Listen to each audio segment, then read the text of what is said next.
terlebih dahulu. Siapa yang pimpin doa hari ini, Nak? Siapa? Giliran siapa? Giliran siapa? Penting dong. Kenapa kau diam Pak? Ini. Mungkin aja. Langsung makan berdoa dulu lagi. Jadi empat-empatnya tuh edit.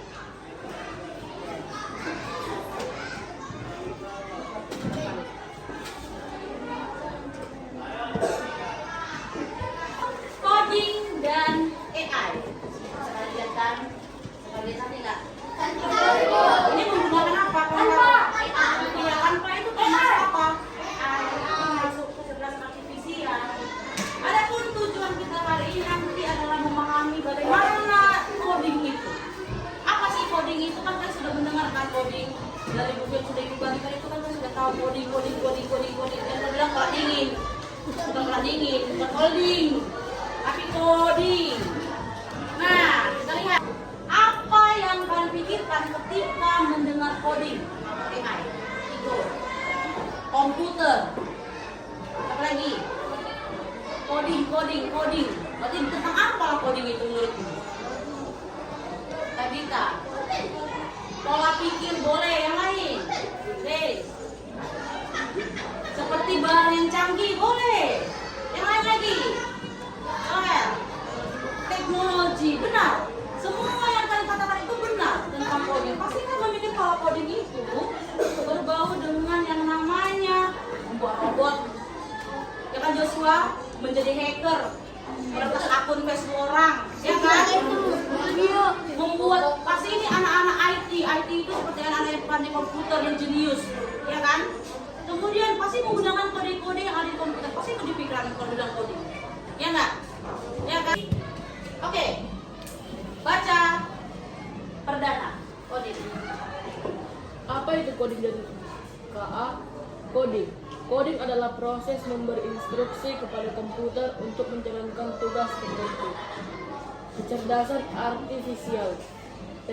Teknologi yang meniru kecerdasan manusia untuk memecahkan masalah, belajar dan membuat keputusan secara otomatis. Oke. Coding adalah proses memberi instruksi kepada komputer untuk menjalankan tugas tertentu. Ini sudah kau lakukan. Yang mana, Bu? Mencari jawaban di Google. Siapa yang sering? Iyalah, aku aja sebagai guru, aku termasuk yang paling sering menggunakan Google. Kenapa? Perkataannya. Kenapa kita sering menggunakan Google? Apa yang kita? Langsung dapat jawabannya. Berarti Google itu untuk apa? Untuk apa Google itu? Cari jawaban mempermudah kita, ya kan? Tapi pernahkah kau mencari di Google nggak ketemu jawabannya? Pernah kan? Bahkan dikasih versi angka yang berbeda. Misalkan kamu ketikkan soalnya bla. Tapi jawaban dia versi angka yang berbeda. Itu terjadi dalam konteks matematika. Ya kan? Kamu buatnya beratnya 30 kilo. Di soal di Google 25 kilo hanya beda angka tapi kata-katanya semua sama. Pernah seperti itu? Pernah. Kenapa bisa seperti itu? Kemudian AI atau KA. KA itu adalah penggunaan teknologi. Jadi kalau KA itu kau menggunakan apa yang sering kau gunakan? Apa yang sering kau gunakan? Handphone itu termasuk, itu alatnya. Beda ya, kalau dibilang KA, kecerdasan artifisial itu apa yang di dalam handphonemu, apa yang di dalam komputermu, apa yang di dalam laptopmu. Atau kalau dibilang handphone, itu perangkatnya sering kau gunakan. Games. YouTube, kalkulator boleh. YouTube, TikTok, Instagram, siapa lagi gak punya itu semua software? Ya kan? Ya kan? Pasti semua ada WA-nya kan? Bisa menggunakan WA kan?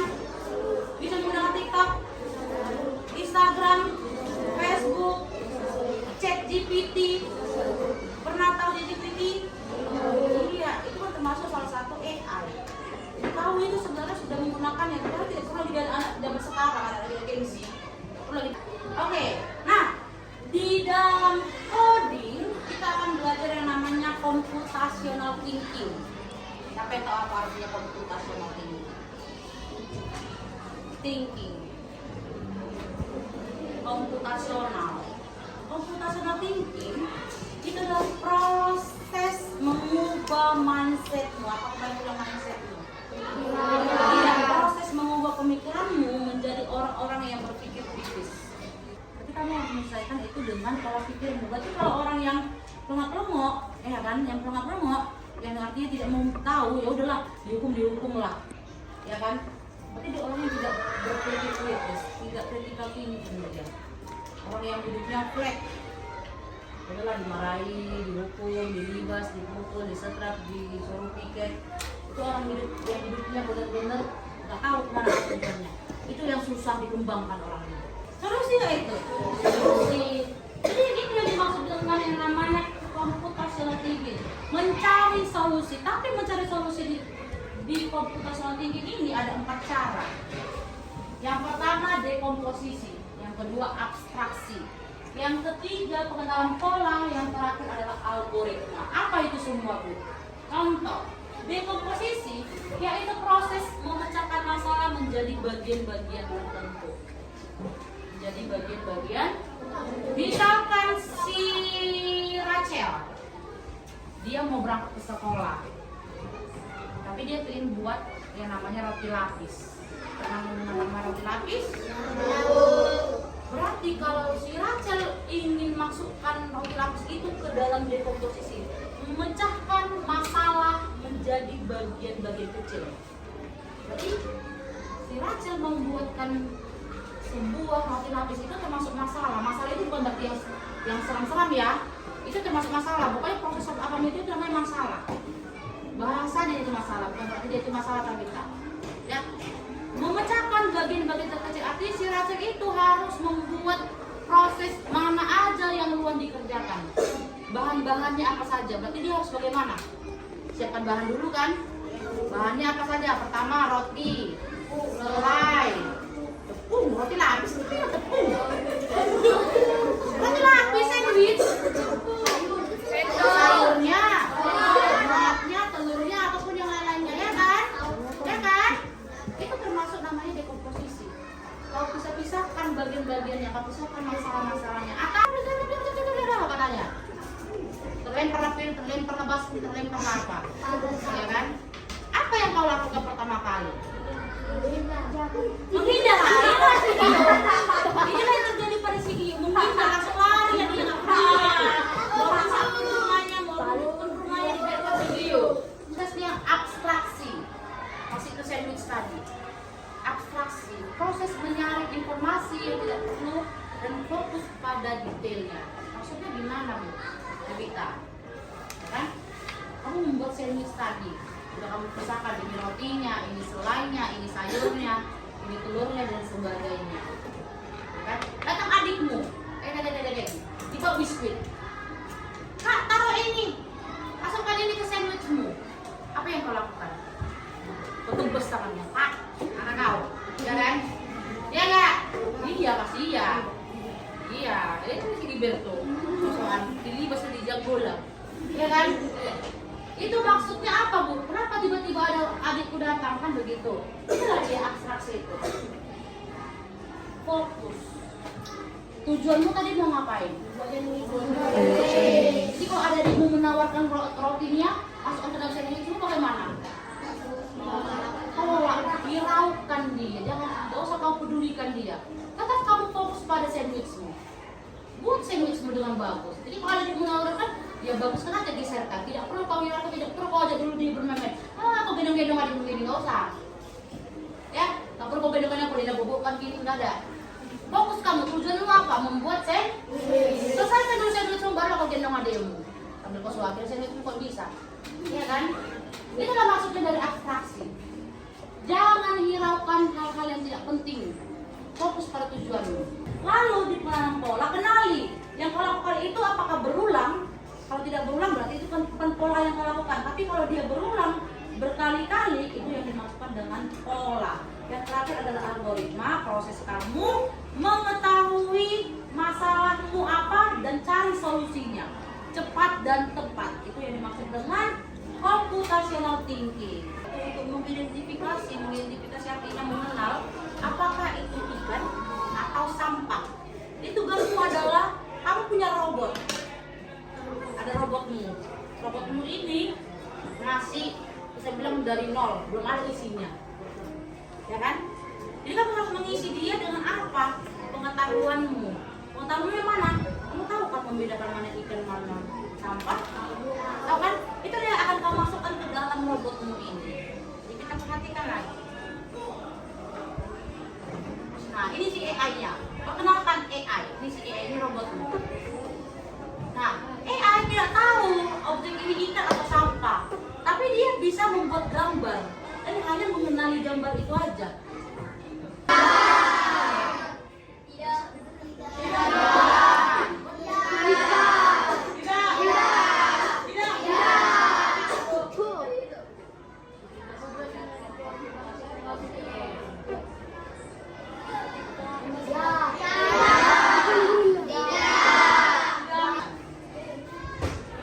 Benar katanya. Kita lihat, sudah kalian kan? Kita lanjutkan. Kata si ikan, ini ikan. Kata si AI, ini ikan. Ini ikan. Ini ikan.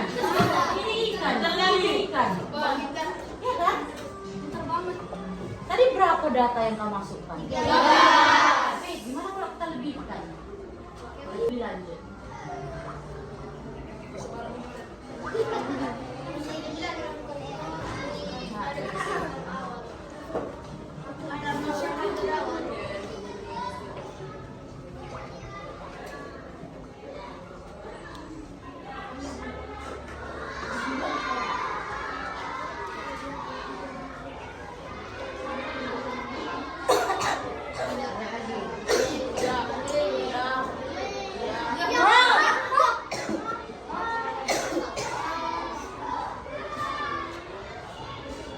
Coba dari sini dulu contohnya.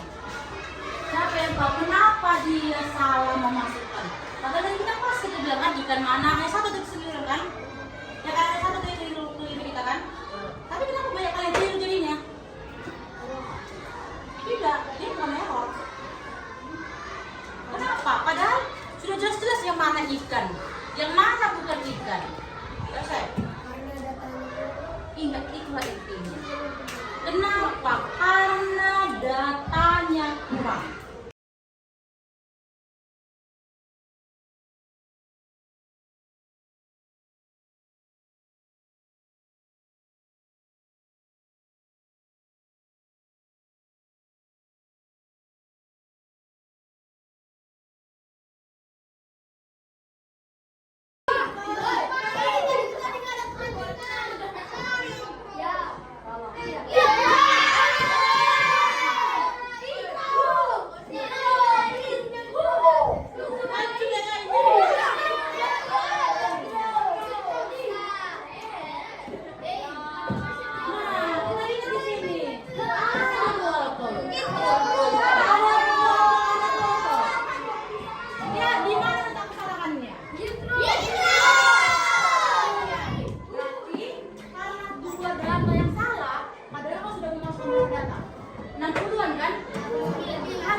jawaban yang benar. Begitu juga seperti kamu menggunakan sosmed-sosmedmu, menggunakan ChatGPT dan lain-lainnya, berilah perintah pada komputermu itu dengan benar. Buatlah kata-katamu itu sebaik mungkin. Ya kan, Jason sudah bagus? Ya? Kalau tidak bagus, maka hasil yang kau terima pun tidak bagus. Oke?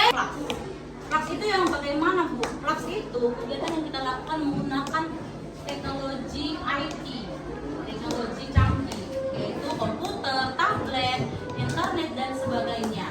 Itulah yang kita gunakan ini. PowerPoint ini juga termasuk, ya kan? Canva ini termasuk dalam Flux. Lalu games yang digunakan menggunakan perangkat komputer itu namanya Flux. Flux. Sedangkan Unflux itu yang kita gunakan pakai kertas yang kita buat di sini. Jawab pertanyaannya. Kita buat kertas di sana itu termasuk namanya Unflux. Jadi ada dua jenisnya. Jadi kamu melakukan coding itu bisa dua kegiatan, menggunakan Flux dan Unflux. Unflux itu adalah pakai internet. Sedangkan Unflux itu menggunakan alat-alat seperti yang biasa kertas dan lainnya. Oke? Paham? Oke. Pertemuan kita hari ini itu adalah bagaimana caramu ya membuatmu merubah pola pikirmu menjadi orang yang dapat berpikir komputasional. Yang pertama tadi bagaimana berpikir komputasional, harus bagaimana? Dekomposisi. Apa itu dekomposisi? Memecah masalah menjadi bagian-bagian kecil. Kemudian yang kedua apa? Abstraksi. Apa itu abstraksi? Iya, fokus pada tujuanmu, hiraukan semua yang mengganggu tujuanmu, ya kan? Yang ketiga, apa ide? Apa ide? Iya, pengenalan Iya, apakah yang kamu lakukan itu setiap hari? Kenalilah siklusnya, ya kan? Yang keempat dan terakhir adalah algoritma, yaitu proses pemecahan masalah. Jadi kamu dihadapi sebuah masalah harus bisa cepat menanganinya. Tadi sudah dikasih contohnya, oke? Oke? Sampai sini Mama? Tahu kan? Jadi kita nanti ini adalah awalmu. Nanti kita akan mulailah pembelajaran coding itu selanjutnya di minggu-minggu berikutnya. Tapi kau sudah tahu gimana sih bentuknya coding, gimana sih bentuknya AI itu. Jadi nanti kita akan belajar menggunakan AI. Kita akan menggunakan internet yang ada. Jadi bisa nanti coba HP-mu ya. Kita ujiannya pakai HP seperti kuis. Jadi langsung muncul angkamu, langsung muncul nilaimu, muncul peringkatmu di situ. Jadi kita buat nanti seperti itu. Oke? Oke? Oke, sekianlah pembelajaran kita hari ini mengenai coding dan AI. Nanti di minggu depan kita akan belajar lagi bagaimana cara memanfaatkan coding tersebut. Ada pertanyaan tadi ini? Oke lah, sekian ibu tutup hari ini. Kita tangan untuk kita.